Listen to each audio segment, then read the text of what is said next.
Bueno, hemos llegado a una mesa que me parece muy importante de presentar y que va a ser la que va a presentar la doctora Diesti, que es abogada, es docente y es miembro del directorio de la Asociación Psicoasistencial Eutimia, que como ya saben es la primera fundó la primera escuela de acompañamiento psicoterapéutico de Buenos Aires, con la intención de hacer del acompañamiento de personas algo que no escape de lo que es estrictamente salud mental, ya que es esta la única diferenciación posible en relación a lo que sería un cuidado domiciliario.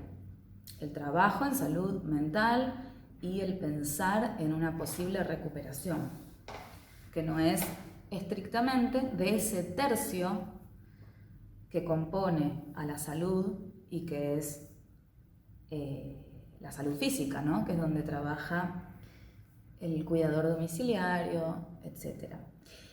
Bueno, como vengo haciendo a lo largo de esta jornada, la presentación la voy a hacer yo,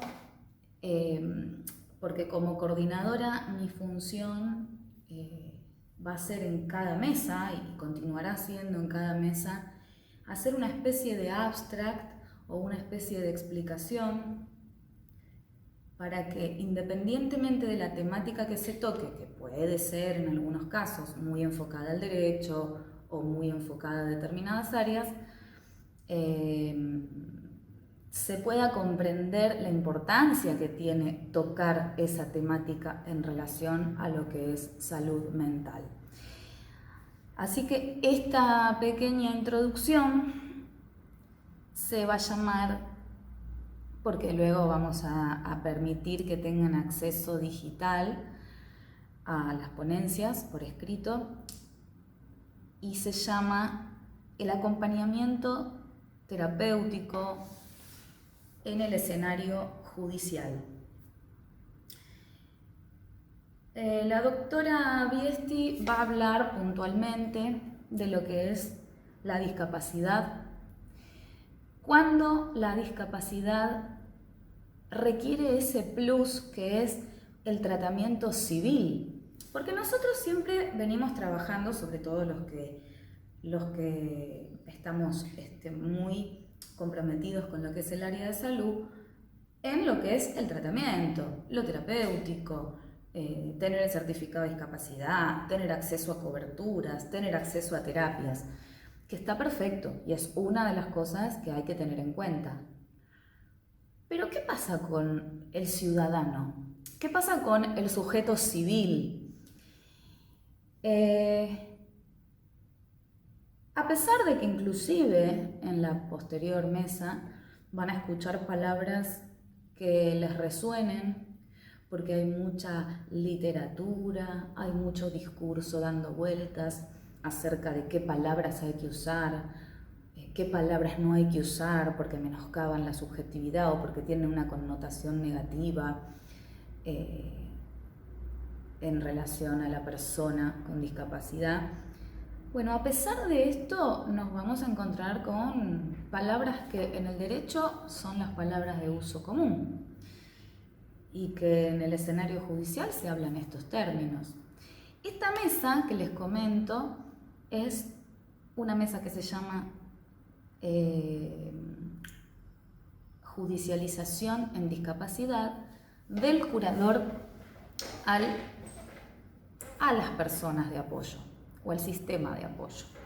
Se preguntarán qué es, y voy a tratar de ser muy sencilla para no robar el tiempo, porque es una exposición bastante enriquecedora, entretenida y no les digo extensa, pero es una de las más extensas que vamos a presentar hoy, que para quienes tengan intención de conocer del tema les recomiendo que se focalicen un poquito, a pesar de que sabemos que a distancia estamos todos un poco, nos permite eso de estar mirando un video y al mismo tiempo estar, no sé, haciendo otras cosas de nuestra vida. Les pido que se detengan un poquito para escuchar porque es muy enriquecedor y puntualmente se va a tratar de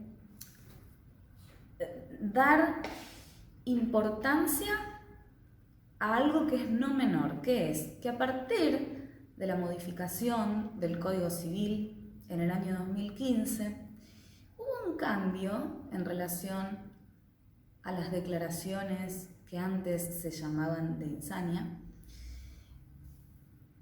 y que ahora pasaron a llamarse incapacidad o capacidad restringida, porque esto mismo, el hecho mismo de que se haya cambiado la palabra, nos hace dar cuenta que estamos insertos en un paradigma que cambió. Para los que no conocen del tema, después la doctora se va a explayar con mayor detenimiento, pero les adelanto que cuando una persona tiene alguna patología mental o cualquier dificultad que le permita, cualquier dificultad que le obstaculice manejarse con el pleno uso de sus facultades, nos encontramos con un problema que va más allá de la terapia, que es ¿qué hacemos con los derechos civiles que tiene esta persona? ¿Qué hacemos con sus bienes? ¿Qué hacemos con respecto a un montón de cosas que la persona supuestamente tiene derecho a ejercer, pero que no está en el uso pleno de sus facultades para hacerlo? Yendo a algo más sencillo, ¿qué hacemos con la administración de todo aquello que requiere salud mental para ser realizado de una manera correcta y responsable? Cuando pasa esto, entonces, aparece la justicia más allá del hospital, más allá del médico, más allá del tratamiento. Y antes de la reforma del Código Civil, a toda persona que presentaba tanto una discapacidad o una incapacidad total para el manejo de sus bienes y la administración de su vida civil, insisto, como puede ser una persona que se encuentra en un coma, como puede ser una persona que tiene una amnesia por un tiempo y que no sabe quién es, no recuerda nada, una persona que por algún motivo no puede responder o no puede cumplir con ciertos actos que requieren de su persona. En fin, son infinitos los casos que podría ejemplificar. Pero ¿qué hacemos entonces con esos casos? Antes, la cuestión era que cualquier persona que tuviera una incapacidad total o inclusive aquellas personas que fuera prudente inhabilitar, porque en ese momento se llamaba así, para la realización de ciertos actos, por ejemplo, una persona con adicción a lo que es el juego podía ser declarada inhabilitada para, por ejemplo, la disposición de ciertos bienes con el fin de que no apueste una casa y deje a toda una familia en la calle porque apostó, se jugó la casa. Entonces, a pesar de haber discapacidades y también incapacidades totales, como le decía el caso de una persona en coma, la figura que se nombraba era la del curador. ¿Qué palabra además? Más allá de que la doctora ahora lo va a explicar desde un punto de vista más jurídico, yo les hablo del punto de vista del lenguaje, de los imaginarios sociales, las representaciones sociales. Si estamos hablando de insania y de curador en cualquiera de los casos, no importa el grado de incapacidad que tenga o si es solamente para algunas cuestiones, estamos en el paradigma de salud y de enfermedad, ¿no? De las cosas binarias. O estás sano o estás enfermo. Independientemente de que sabemos que lo que tiene que ver con lo mental no se puede reducir a enfermedades, porque tenemos un manual de diagnóstico y estadística con un montón de diagnósticos que no tienen causa médica y sin embargo, o al menos al día de hoy, no se ha descubierto que la causa sea estricta y unicausalmente médica, orgánica, anatómica, algo que sea del campo de la medicina. Independientemente de eso, sabemos que aun cuando hay enfermedades ubicables médicamente, la salud mental tiene el componente de lo bio, de lo psico y de lo social. Entonces, hablar de curador en todos los casos, inclusive yo estoy en desacuerdo con que se hable de curador en cualquiera de los casos, pero no importa, no estoy acá para hacer una crítica al Código Civil, sino para mostrar la parte positiva de este cambio.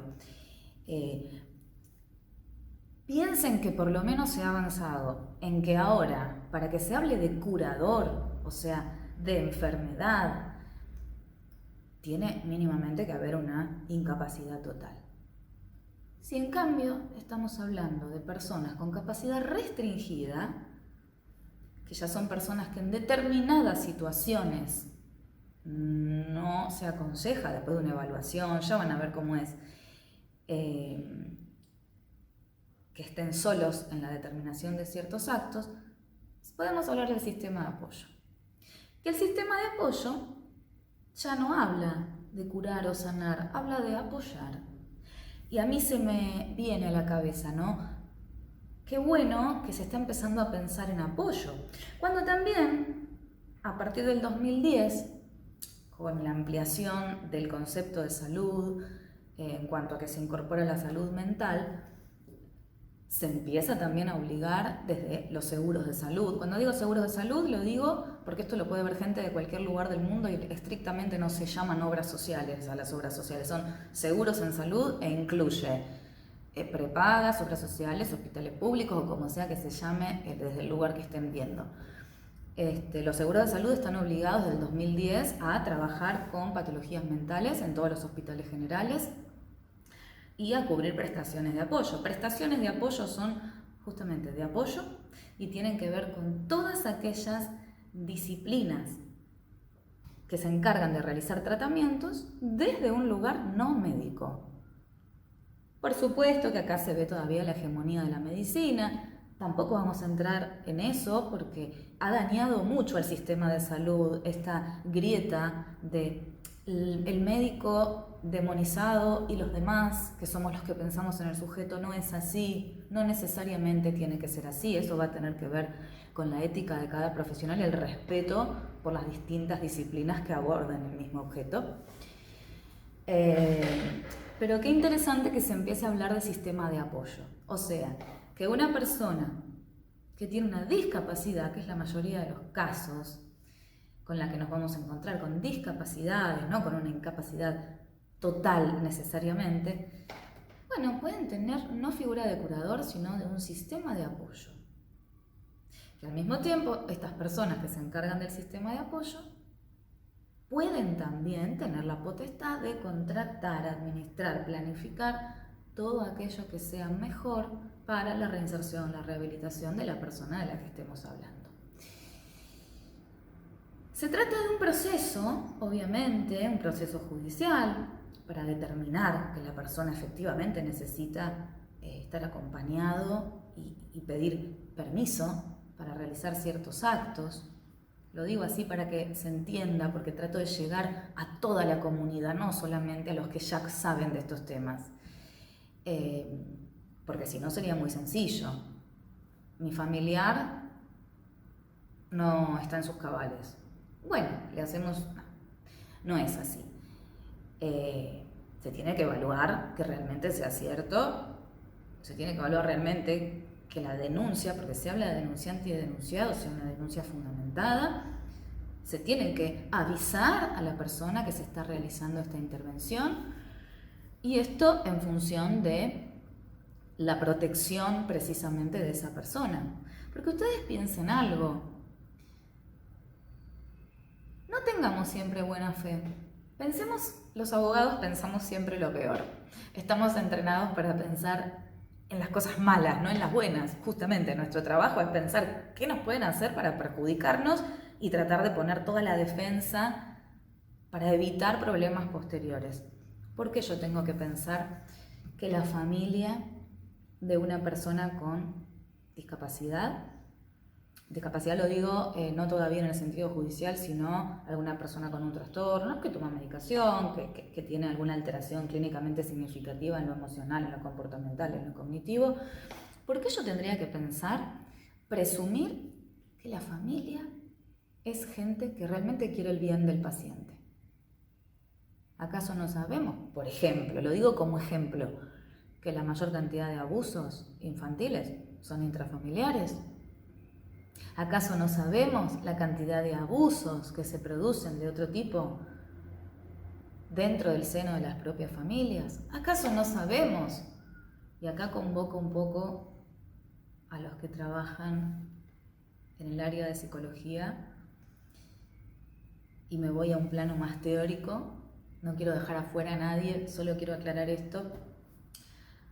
¿No sabemos acaso que desde una cierta corriente se piensa que la patología mental es emergente de un núcleo familiar que funciona sistémicamente y en el que esa patología es justamente lo que emerge de esa disfuncionalidad? Y no hablo de culpas, hablo de disfuncionalidad, en cuanto a que todos los elementos funcionan sistémicamente, conectados unos con otros, y que a veces que haya una persona con cierta patología termina generando una naturalización o un acostumbramiento a un modo de funcionamiento familiar que, si desapareciera, haría que se descompensara el sistema y cada uno de los elementos que componen ese sistema. Entonces hay que tener en cuenta todo esto. Esto lo evalúa, por supuesto, la auditoría, el equipo que hace la evaluación, valga la redundancia, de la persona que está siendo denunciada. Insisto, lamento que no les guste seguramente, pero se le dice así, y que tiene que observar también cuánto hay de cierto y cuánto hay de fantasmática familiar. ¿Saben la cantidad de casos en los que hay un denunciado y cuando se quiere nombrar un curador y se piensa siempre primero en el núcleo familiar conviviente, en los padres, en los hijos, si se trata de gente más grande, en hermanos, todo lo que es el primer grado, digamos, termina dándose cuenta uno que en realidad es toda la familia la que debería tener un curador, porque empezamos a entender que hay patologías psiquiátricas en todos los miembros. Es algo que es interesante pensar, porque cuando existe este recurso de la justicia, aparece entonces la develación de un sistema que puede mejorar, porque cuando aparece un tercero que empieza a ser un operador dentro de ese sistema, puede llegar a generar efectos y cambios duraderos que ordenen esa disfuncionalidad y la lleven a un nuevo modo de funcionamiento que, si bien va a seguir teniendo ciertos rasgos y características propias, no fomentan esa retroalimentación negativa de continuar y continuar. Entonces, apelar a la justicia implica una terceridad para los que están más familiarizados con el área de la psicología. Y esa terceridad opera de límite. Y esa terceridad que opera de límite mejora la salud de todos. Se trata entonces de proteger la subjetividad de las familias en sí, como un todo, de cada uno de los miembros, de la persona denunciada. Y yéndome más a lo que es la temática de la jornada, que es acompañamiento psiquiátrico, psicológico y terapéutico, es una gran puerta de entrada y es un terreno muy fértil para que el acompañamiento terapéutico pase a estar en un lugar, a ver, no quiero decir exactamente esto, quiero decir para que el acompañamiento terapéutico empiece a ser visto como algo que de ser trabajado, abordado de una manera eficaz y responsable, podría llegar a ser la solución. Y hago un silencio, a ver si genero que por haberme callado me escuchen cuando retome el habla. Es ideal la figura del acompañante terapéutico cuando de personas que tienen necesidad, sobre todo, de sistemas de apoyo, de curador también, pero de sistemas de apoyo aún más, porque seguramente no va a haber enfermedad orgánica. Entonces por eso lo dejo al curador, porque a veces cuando ya hay enfermedades orgánicas, más una discapacidad a nivel mental, quizás se requieren otro tipo de agentes, porque hay muchas más áreas que abordar. Pero en los sistemas de apoyo, que siempre tienen que ver con el que únicamente tiene un tema mental, ¿saben lo importante que sería que se trabaje con acompañantes terapéuticos? Pero no con acompañantes que vayan a vigilar un poquito a ver qué hace, como lamentablemente está pasando hoy en muchos casos, cuando los curadores a veces, que suelen ser abogados, en la mayoría de los casos, y no tienen por qué conocer estos detalles, contratan personas confundiendo el rol del acompañante con un cuidador. ¿Saben cómo cambiaría si la gente supiera lo mucho que puede hacer un acompañante terapéutico, que sepa intervenir en la psiquis? Y no estoy hablando de que se tome atribuciones de psicólogo, porque no hace ni análisis ni utiliza técnicas de reestructuración, digamos, cognitiva, nada que ver con eso. Es simplemente un acompañante que sepa de qué va la construcción de salud mental y conozca técnicas que, sin ser el ejercicio de una técnica que la ubicaría en hacer ejercicio ilegal de una profesión que no tiene, pueda contar con instrumentos de apoyo justamente para las terapias que seguramente está haciendo esa persona, y sobre todo para el día a día, porque va a facilitar el tratamiento ambulatorio. No se trata solamente de que va a permitir que la persona no quede internada y se va a convertir en una internación domiciliaria, para nada. Se trata de una especie, digo yo, de internación en el sentido de lo intensivo de todos los días del tratamiento, pero ambulatorio. O sea, acompañar a una persona en lo cotidiano, en todas las actividades que tiene derecho a hacer, pero sabiendo que hay una patita ahí de apoyo que se necesita y que no es un bastón solamente, es una persona que va a estar con una táctica y con una estrategia para sacarle el mayor provecho posible a ese tiempo que pasa con esa persona, ofreciéndole un tratamiento intensivo, al menos en el área social. Y no me estoy refiriendo al área social en sentido vulgar. Me refiero al área social enfocada desde la estrategia clínica. Es decir, a ver, en criollo, para que las personas construyan salud mental es necesario que se pase por un otro, siempre. Nadie puede construir salud mental solo. Se necesita lazo social para poder construir el psiquismo mediante operatorias que, si no sucedieron a tiempo, de alguna manera se puede hacer algo. Porque la plasticidad sigue estando, si nos vamos hasta un plano más neuropsicológico. Entonces, es un acompañamiento en el escenario social, pero con estrategias clínicas, haciendo énfasis en toda la parte de socialización secundaria, y les diría que primaria también, si eso no estuvo. Así que bueno, esta mesa que va a comenzar, entonces, se titula Judicialización en discapacidad del curador al sistema de apoyo.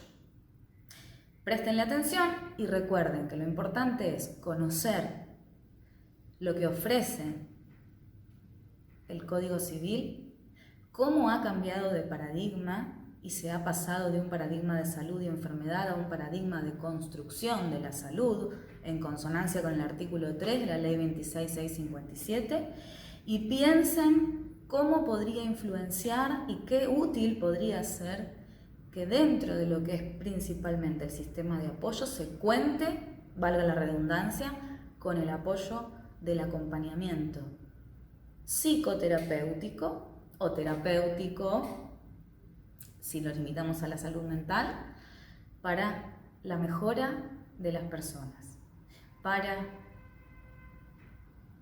que deje de estar saturado el sistema de salud, para que todos los colegas, médicos y no médicos, trabajen en su especialidad, para que haya menos internaciones, o quise decir que haya menos externaciones con miedo por sentir que se pierde el control de lo que va a seguir pasando con esa persona, y todo lo que tendría de repercusión en efecto dominó si se pensara verdaderamente en capacitar a personas de la comunidad y a personas que quieran trabajar en la comunidad para lograr un verdadero cambio en lo que es el abordaje en salud mental. Y acá no hay nadie mejor ni peor. O trabajamos en conjunto o así estamos con un pie en el acelerador y con el freno de mano puesto. Bueno, espero se haya entendido la metáfora. Los dejo entonces con la doctora Marta Biesti, abogada, docente y miembro del directorio de la Asociación Psicoasistencial Eutimia, organizadora de estas jornadas, y mi mamá.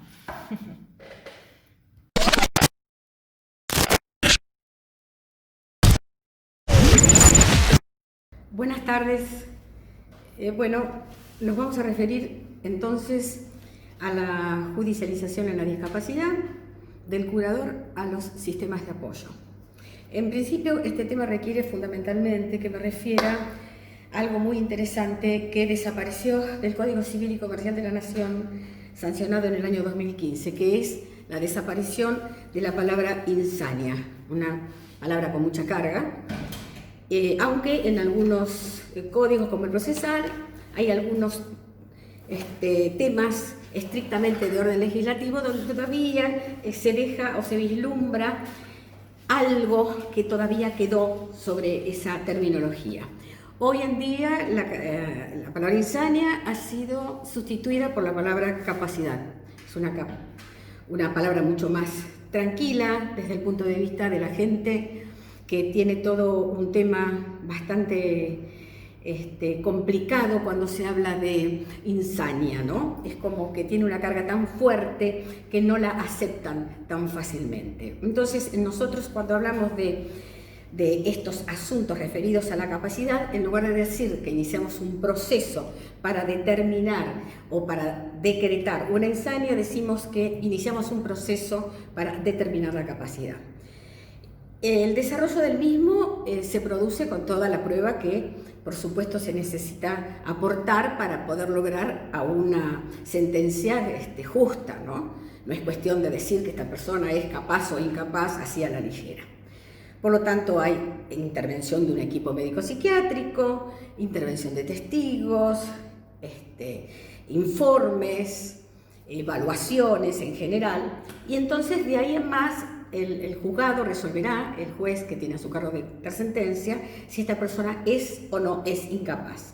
Entonces vamos a empezar a llamar las cosas por su nombre y a identificar realmente a la persona para que no digamos es un insano, sino que es una persona que tiene una problemática donde a nivel conductual, de sus emociones, a nivel cognitivo, por más que el colectivo social, aún cuando se refiere a estos asuntos, siempre habla de insania. Es un término que tenemos que realmente dejar de utilizar. Y esta palabra, por lo tanto, está muy bien que ha sido sacada del código, porque es muy poco aceptada.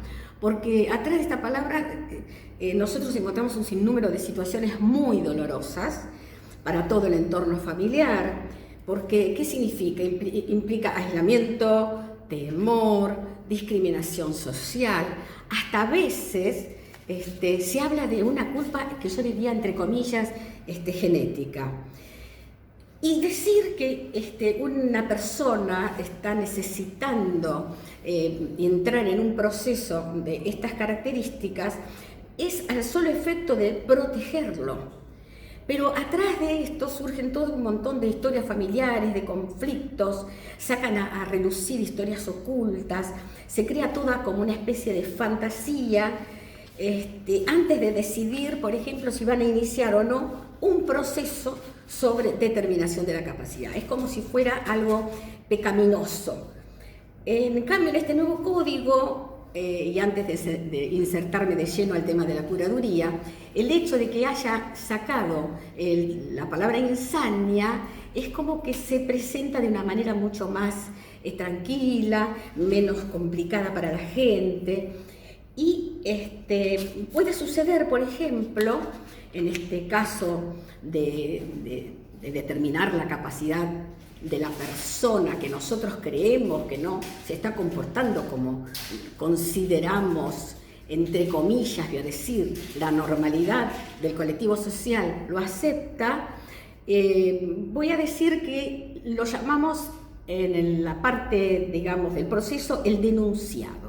O sea, está el denunciante, que es la persona que va a realizar y empezar el proceso, y el denunciado, que es la persona que va a ser investigado, por decirlo de alguna forma, va a ser evaluado, sería la palabra correcta, para poder saber si estamos enfrente de alguien que tiene una incapacidad o si estamos enfrente de alguien que tiene una capacidad restringida.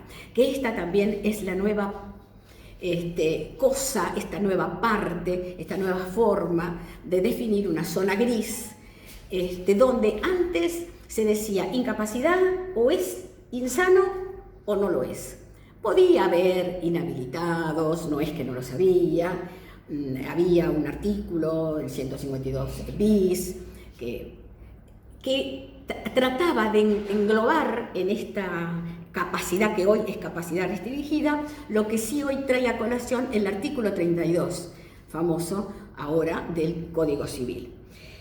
En este proceso entonces que hablamos de la capacidad o de entrar en la capacidad, hay muchos actores, hay muchos. Son las partes, que es el denunciante, la persona que va a hacer el pedido de la determinación de capacidad, el denunciado, que es la persona a la cual nosotros consideramos que no se está comportando adecuadamente, por decirlo de alguna manera.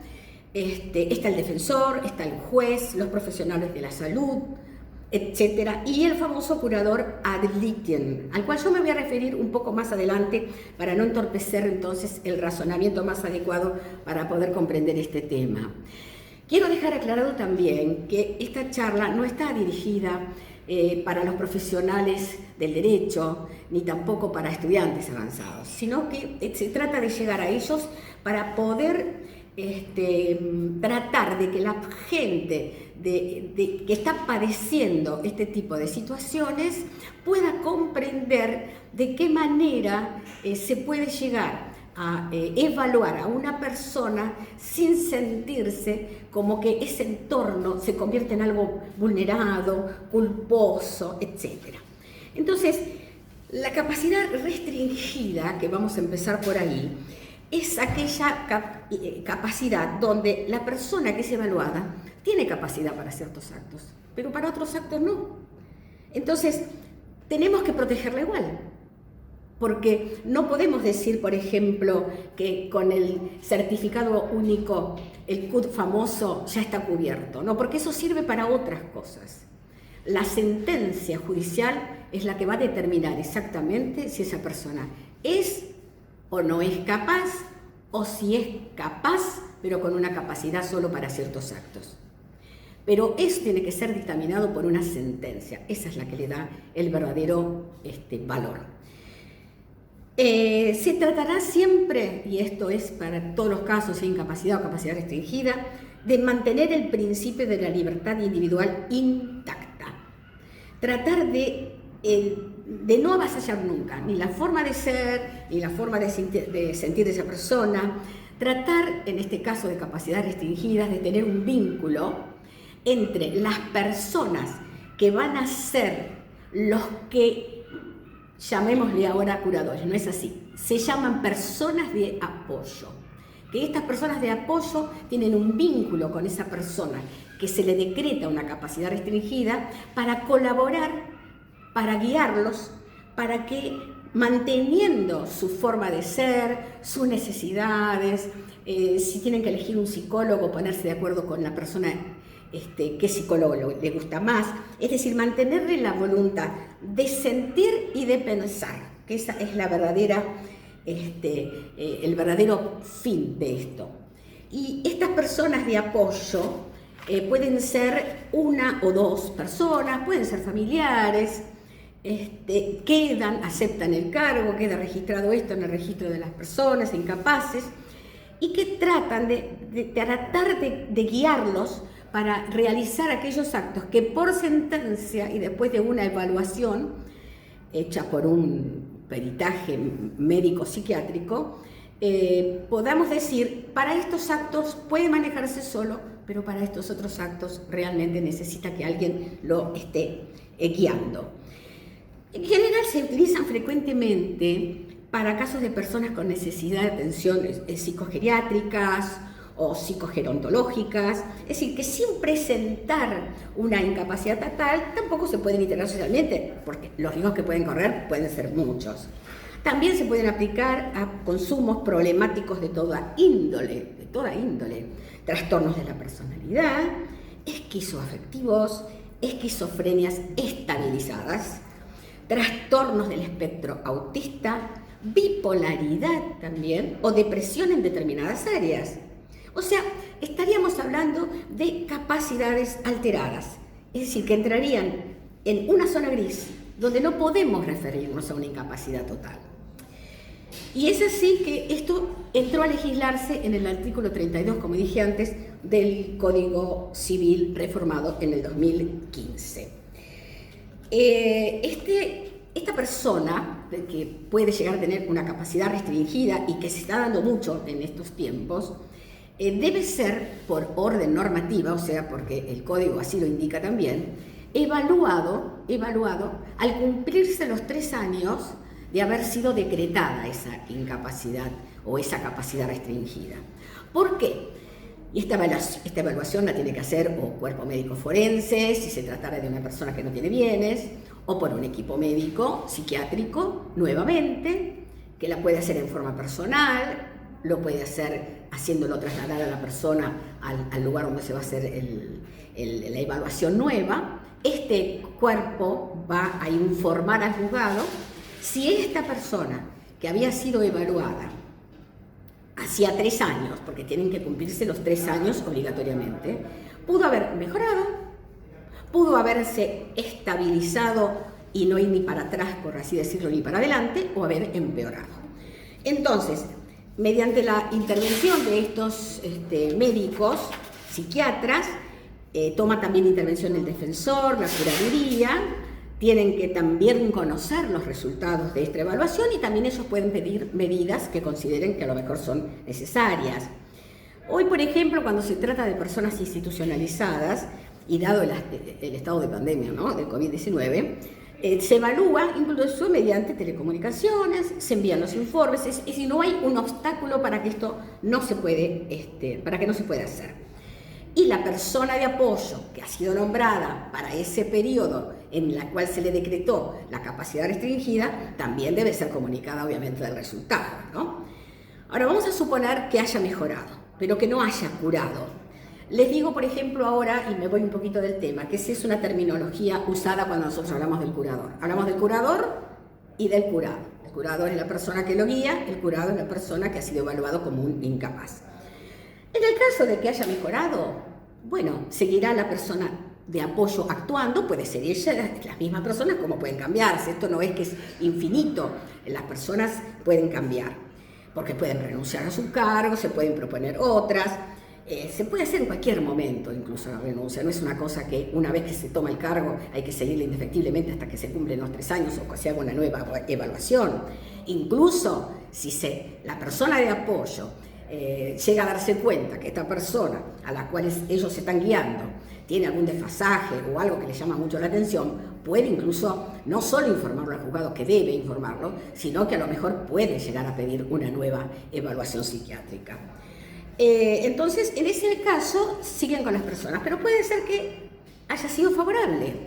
Entonces, cesa la incapacidad y el denunciado recobra todas sus actividades que realizaba antes de haber sido decretada la capacidad restringida. Pero, ¿qué pasa si el denunciado, en cambio, se le altera la capacidad de manera tal que se convierte, que desmejora? Entonces, ya no podemos estar hablando de capacidad restringida, sino que en estos casos, y en la mayoría que pasa en estos casos, se le decreta una incapacidad.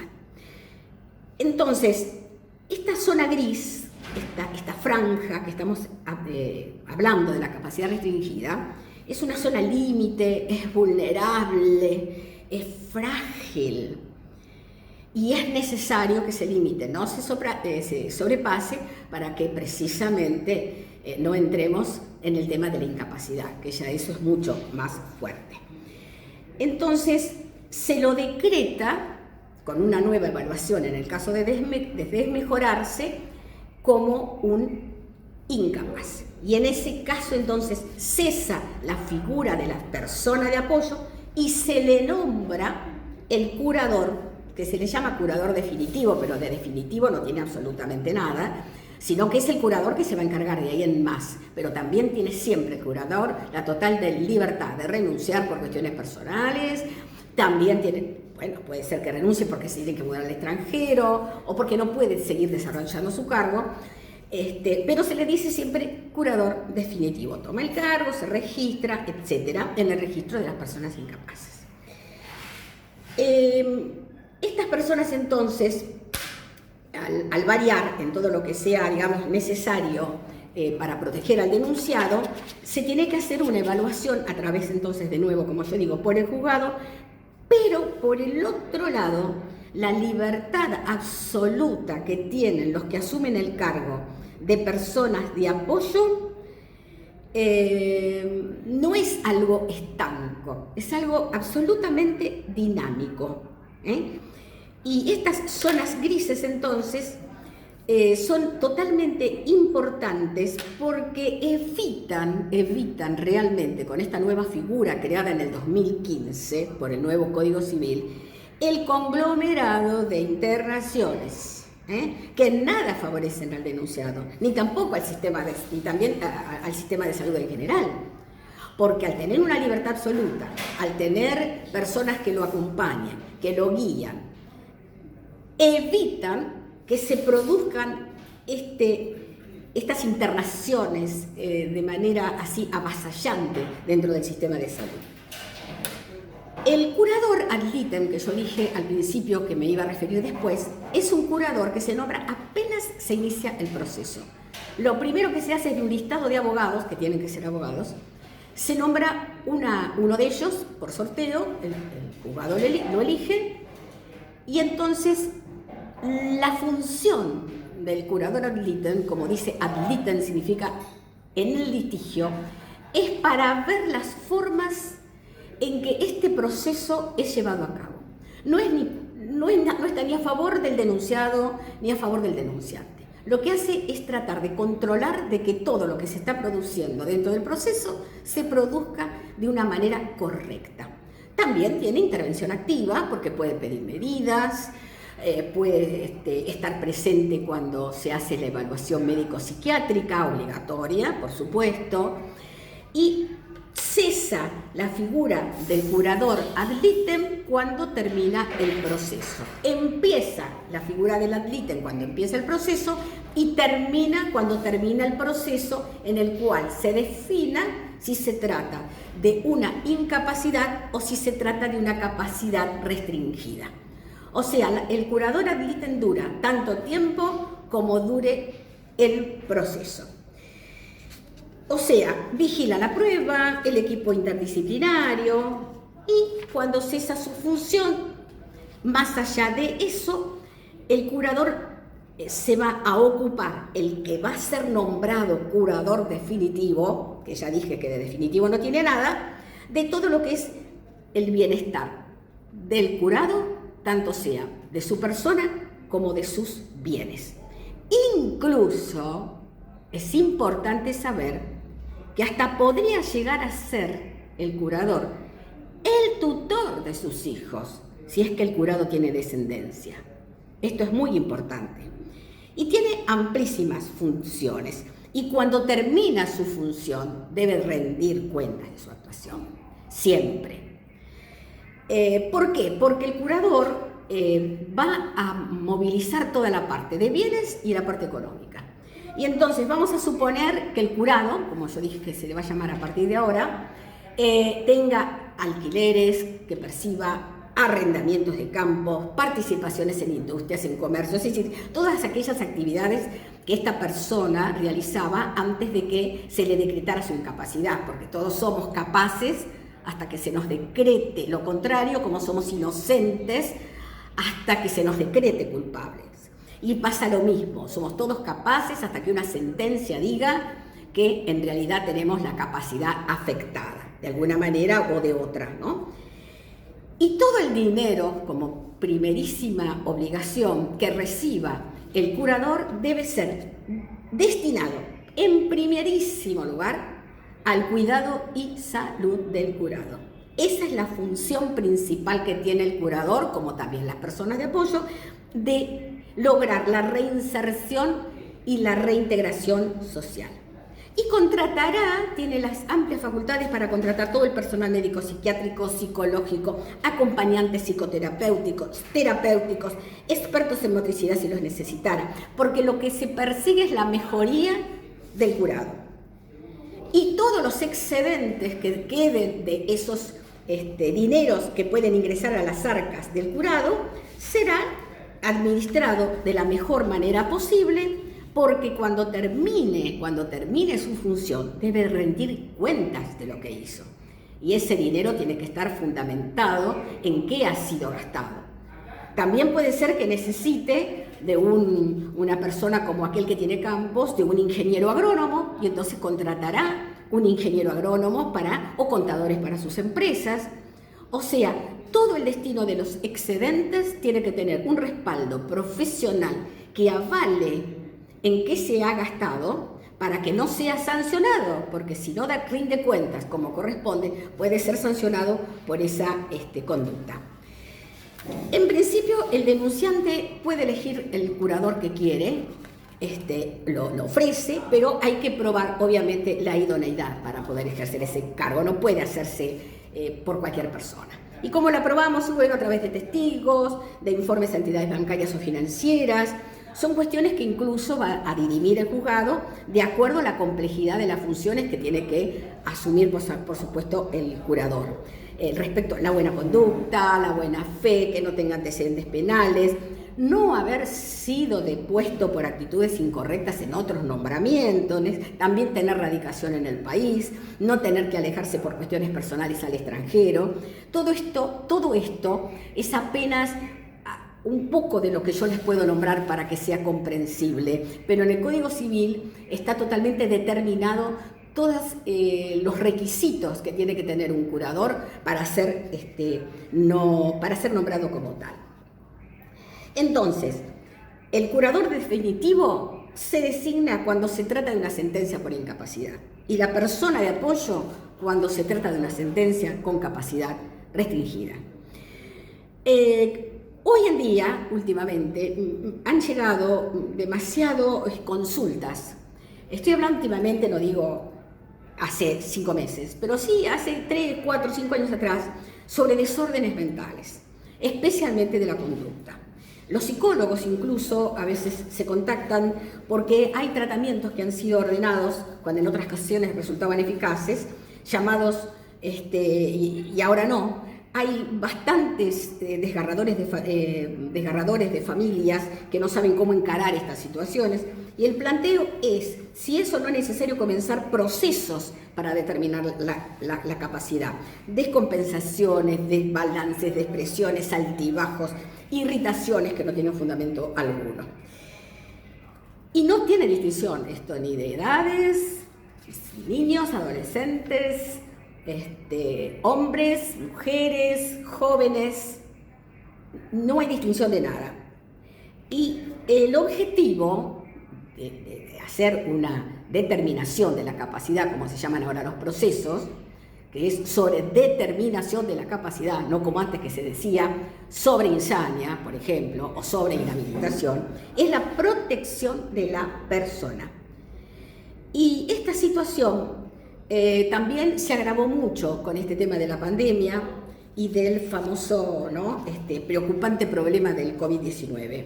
La falta de actividades, el hecho a no tener una vida como la llevaban antes, digamos, favorece el desencadenamiento de estos temas. Evitar el proceso lo más posible, salvo casos muy excepcionales, sería lo más conveniente, reemplazándolo obviamente por tratamientos psicoterapéuticos, actividades de adecuación, apoyos de diferentes índoles. Pero la consulta llega y la decisión no es fácil, porque a veces puede pasar que se trate de situaciones pasajeras. Pero como nosotros no lo podemos saber, los únicos que nos pueden dar una definición plena y total de esto es iniciar el proceso y que un cuerpo médico psiquiátrico se expida diciendo de qué se trata o ante qué situación nos encontramos con aquel que tanto queremos, que forma parte de nuestro entorno familiar. La Ley de Salud Mental, la 2657 de 2010, habla de equipos interdisciplinarios sin explayarse demasiado, ¿no? Pero la reforma del Código Civil del año 2015, la otra es del 2010, incorpora la figura de la persona de apoyo, cuestión no contemplada en la ley, y se estaría, por lo tanto, con esta persona de apoyo, dando lugar a que este equipo interdisciplinario que tiene que actuar podría integrar personal que pudiera cumplir funciones en ese campo y que a mi entender, que yo no soy psicólogo obviamente y lejos estoy de serlo, podría recaer fundamentalmente en la figura del acompañante terapéutico. Pero por supuesto que la formación del acompañante está aún en construcción. Es así como en el Centro Cultural Borda se vieron en la necesidad, en el año 2015, de crear una formación por la necesidad de contar con personal especialmente formado. Lo mismo ocurre con el área de otros tipos de capacidades, bueno, que no necesariamente son del grupo de las esquizofrenias, ¿no?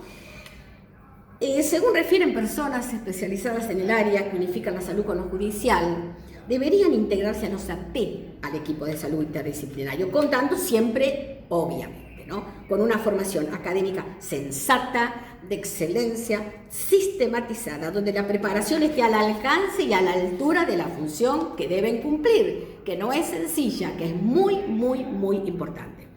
Esto creo que es un vacío, a mi entender, que se debe de llenar a la brevedad posible. Tenemos que tener en cuenta la longevidad, que crece a pasos agigantados y está imposibilitando a las residencias geriátricas que se contengan a los adultos mayores, porque a veces no cuentan con recursos suficientes para contener y reintegrar a los residentes. Se necesitan profesionales que cumplan con el abordaje de sumo interés para lograr reinserción, evitar desmoronamientos, etc. Pero, por suerte, 5 años más tarde, el nuevo Código Civil nos está adentrando muy sutilmente dentro del tema. Y como yo siempre digo, cada vez que tengo alguna exposición o circunstancias en que hablo de estos temas, primero el hecho, después el derecho. Y en este momento el hecho es contundente. La necesidad es atroz. La necesidad de gente que aborde todos estos tipos de temas es cada vez más necesaria.